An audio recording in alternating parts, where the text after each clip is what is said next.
você que é universitário e está fazendo o curso de Ciências Contábeis na faculdade e está com curiosidade de saber como é que funciona o departamento pessoal de um escritório de contabilidade, hoje nesse vídeo eu vou te dar um norte do que você vai fazer quando você imediatamente entrar em um escritório de contabilidade. Um dos primeiros passos, ou a primeira coisa que você vai fazer quando você entrar num escritório de departamento pessoal, você vai aprender a fazer registro de funcionários. E para fazer esse registro de funcionários, você vai precisar de uma lista de alguns documentos que vão ser necessários para você fazer esse registro. E eu vou listar aqui alguns documentos que eles são obrigatórios em algumas situações específicas e outros que são importantíssimos para também você finalizar esse registro. Um dos primeiros documentos que você vai ter que ter em mãos para você registrar um funcionário é o exame admissional do funcionário. É o exame que ele é feito em uma clínica ou laboratório, onde preste esse serviço de fazer o ASO, que é o atestado de saúde ocupacional. Então, para cada função que o funcionário for exercer na empresa, ele vai precisar fazer um tipo específico de exame. Então, esses exames eles podem variar, mas de qualquer forma você vai precisar ter esses documentos em mãos. E um detalhe: quando você estiver registrando qualquer motorista, esse motorista, obrigatoriamente, é lei, ele está obrigado a fazer o exame toxicológico. Esse exame vai mostrar se ele usou algum entorpecente em uma janela de período de até 190 dias. Mas, no geral, esse exame ele é imprescindível para você poder fazer esse registro e também para a empresa ter uma segurança de que está registrando uma pessoa habilitada para trabalhar. Porque com esse papel em mãos, você tem como comprovar que o funcionário ele está entrando sem nenhum problema na empresa, ele está apto para poder ser registrado.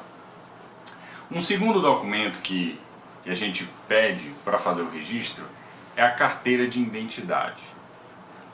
Por quê? Porque no sistema e no e-social, que é o programa a qual a gente informa e declara essas informações, eles têm alguns requisitos, como por exemplo o número do RG, a data de expedição, aonde é que foi emitida, qual foi o órgão que emitiu. Então, para preencher todas essas informações, você vai ter necessariamente que ter a RG ou uma foto dessa RG do frente e do verso. Pois você vai precisar da informação de ambos os lados da identidade dessa pessoa. Se ela trouxer para você uma CNH, tem como você registrar? Também. Lá você vai ter o número, né, da CNH, você vai ter lá onde é que ela foi emitida, você vai ter as informações que o sistema irão pedir, como CPF, entre outros.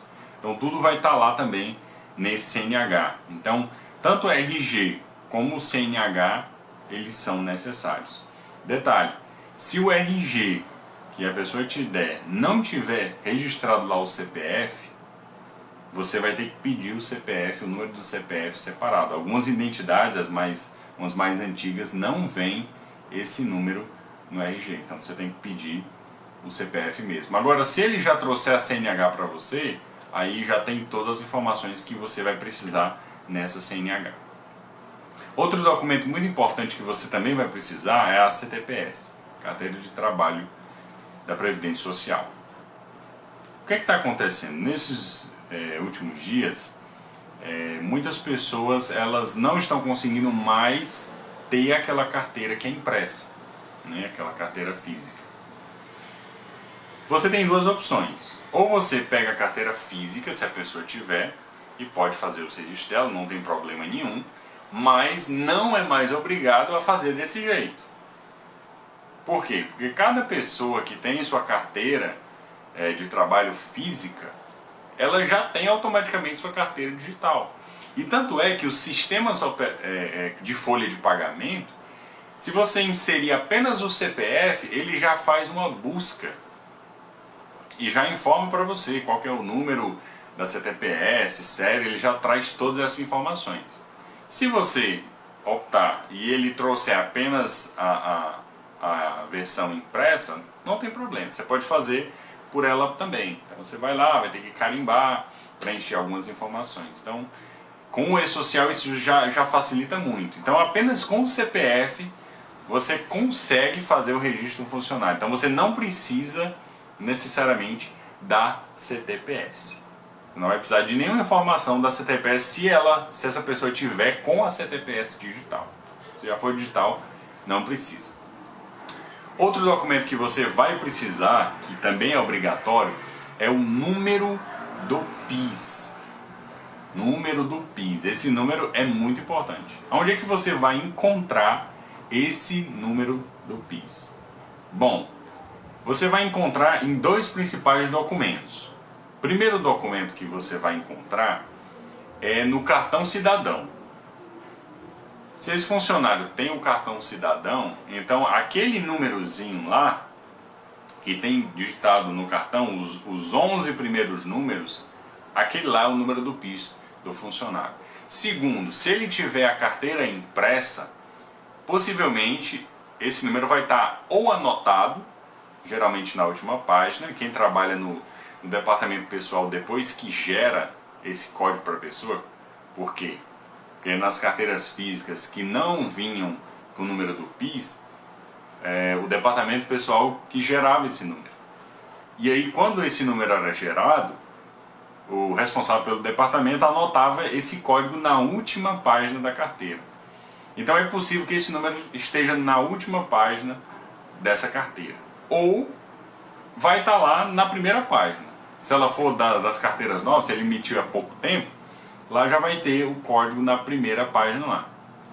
Se você não conseguir encontrar nesses dois caminhos, tem outro meio, que é você pedir para o funcionário acessar lá no site Meu INSS. Ele entra com o acesso do Gov dele, e entra lá no aba Meu INSS, e ele consegue ver o número do PIS por lá. Então tem essas três formas para você conseguir o número do PIS, ou na própria CTPS, na primeira página ou na última página, se ela for mais antiga, ou nesse acesso restrito que ele tem. Ele vai precisar de uma senha, login e senha do gov.br para poder ter acesso a essa informação. Sem essa informação, infelizmente, também não tem como fazer o registro. Os sistemas de folha de pagamento exigem que essa informação esteja lá. Um documento que não é obrigatório, mas você também pode pedir, é a carteira de reservista. Todo sistema de folha de pagamento tem esse espaço para você colocar a carteira de reservista. Para que é importante essa carteira de reservista?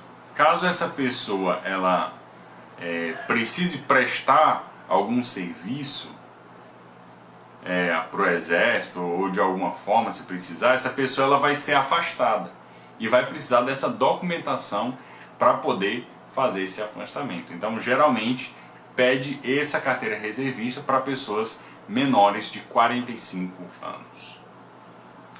Próximo documento que você vai precisar é o comprovante de endereço atualizado do funcionário. Por que atualizado? Uma regra do e-social é que todas as documentações de funcionário elas estejam todas atualizadas. Então, a pessoa te dá o comprovante de endereço e, necessariamente, não precisa ser no nome dela. Se for, talvez, o nome do pai ou da mãe, não tem problema. Você pode registrar com ele, porque dá a entender que ele está morando com os pais. Mas se esse comprovante de endereço estiver no nome de outra pessoa, e você vê no documento de RG que não é nem a mãe, nem o pai dele, não está nem no nome dele, ou se ele trouxer a certidão de casamento dele também, e não tiver lá o nome da esposa, então você vai ter que pedir para o dono da residência, ou a dona da residência, fazer uma declaração de que você reside nesse endereço. Então necessariamente você vai ter que fazer isso caso esteja em nome de outra pessoa. E outro dado muito importante é quanto ao CEP. Geralmente esses talões de energia ou de água, eles vêm com o CEP geral da cidade. Às vezes eles não vêm com o CEP certinho. Então o que seria interessante? Você revisar isso. Você botar o nome da rua e pesquisar o CEP daquela rua certinha para você fazer o registro. Isso vai ser muito importante, porque essa informação é enviada para o e-social. Mais na frente, se esse funcionário vier a mudar de endereço, principalmente se ele mora de aluguel e ele vier a mudar, necessariamente ele vai ter que te passar esse novo endereço. Porque no e-social você sempre tem que estar atualizado com o último local que aquele funcionário ele trabalha. Outro item muito importante é também a escolaridade dos filhos que forem menores de 14 anos. Então, se ele tem um filho e ele trouxe uma certidão lá de nascimento do filho, e esse filho for menor de 14 anos e for dependente dele, obrigatoriamente outra informação que você vai ter que pedir adicional é o número do CPF. Então, agora é obrigatório, independente da idade da criança. Agora até as certidões, né, no cartório já estão emitindo a certidão já com o CPF, justamente porque tem essa exigência agora para registros. Então, necessariamente, se a pessoa a certidão dele for mais antiga e não tiver o CPF, você vai ter que pedir o CPF para poder ser pago o salário família caso ele venha a receber.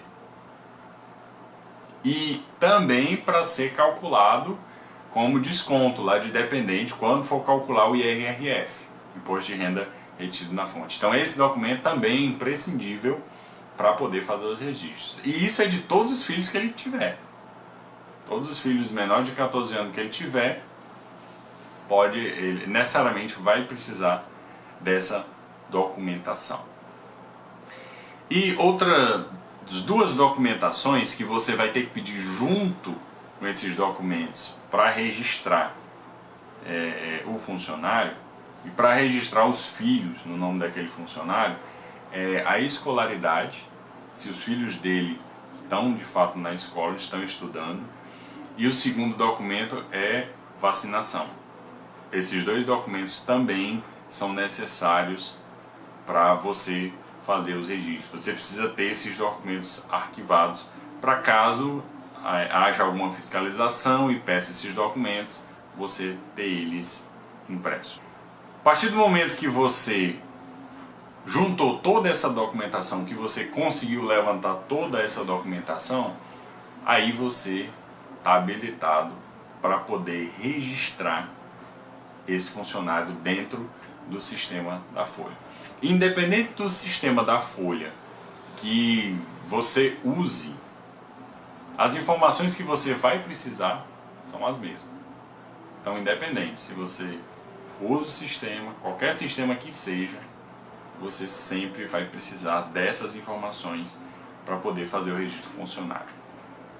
Quais são outras informações que são necessárias para fazer o registro do funcionário? Essas informações você vai pegar com o funcionário e você também vai ter que pegar com a pessoa que está empregando, com o administrador da empresa.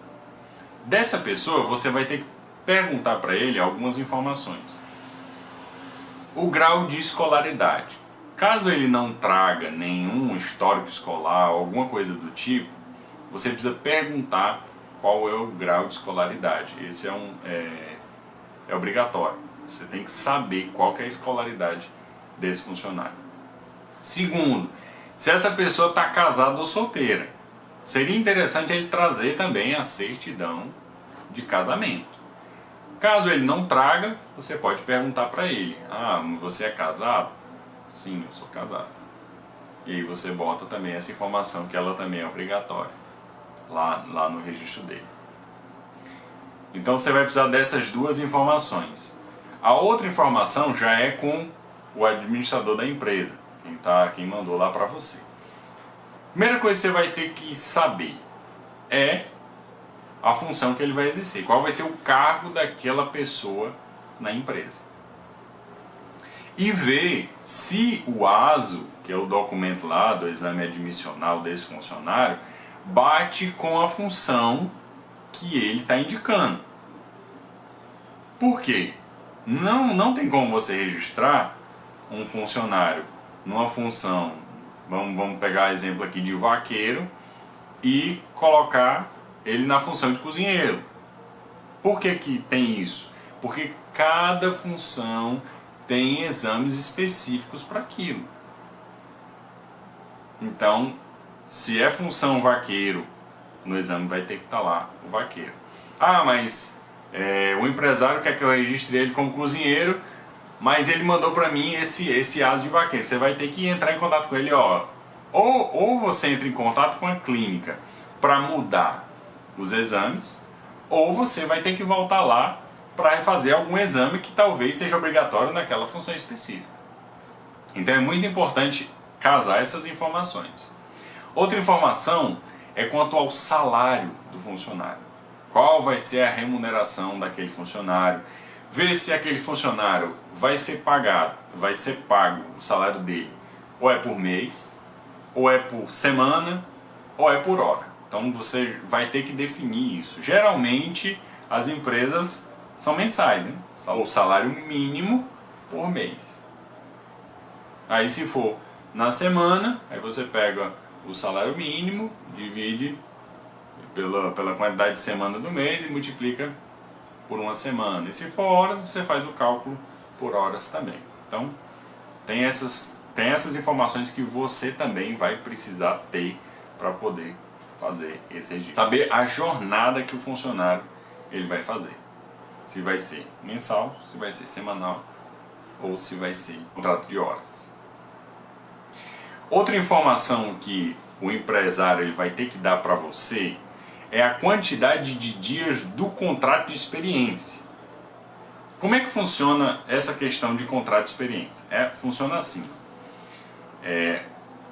A lei fala que você pode prorrogar o contrato de experiência uma vez.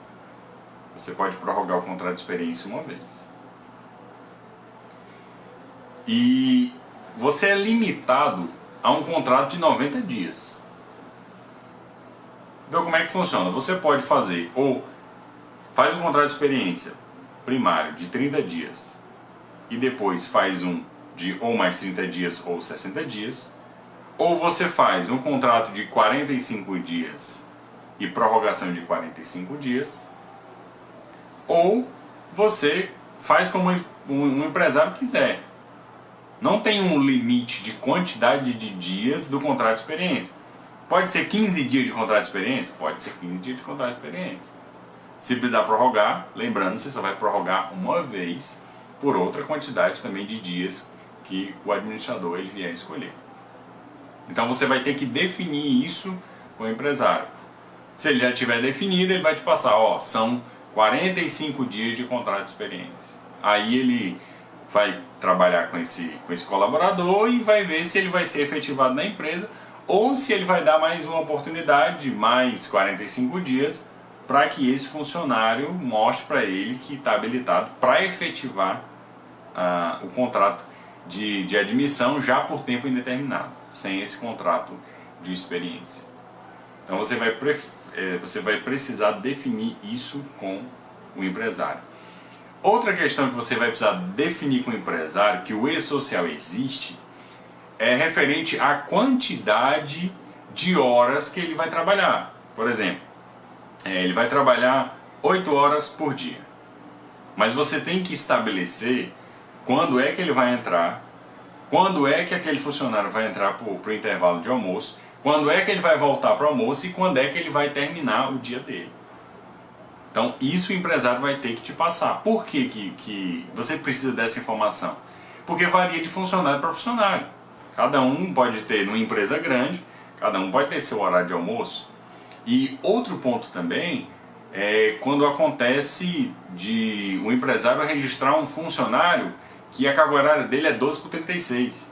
Então você vai precisar dessa informação, de quantas horas ele vai trabalhar, porque dependendo da situação, vai mudar para cada funcionário, como nos casos que eu mencionei, como no caso de almoço e como no caso também do 12/36, a jornada de trabalho.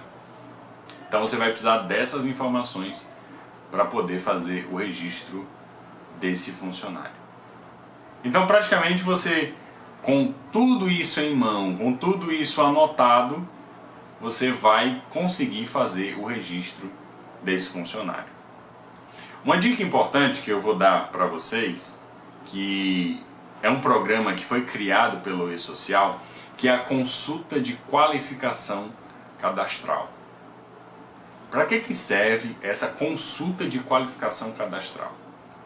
Você vai inserir lá nessa consulta o nome, a data de nascimento, o CPF e o PIS do funcionário.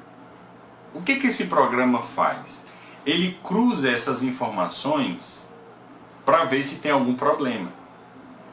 Por que é importante você fazer isso? Porque lá na frente, quando você estiver enviando para o eSocial o evento de admissão e tiver alguma pendência nele, na Receita Federal, como geralmente acontece, às vezes o nome do funcionário está errado, ele tem um nome no RG e no CPF tem outro.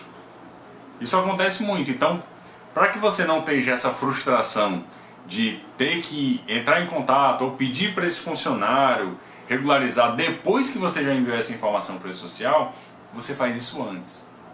Então pegou a informação, que geralmente as empresas vão te passar, na verdade geralmente não, você tem que enviar a informação para o eSocial um dia antes. Então a empresa, um dia antes da admissão, ela tem que te passar essas informações. Então um dia antes da admissão, você já faz essa consulta de qualificação cadastral e se ela der positivo, você continua.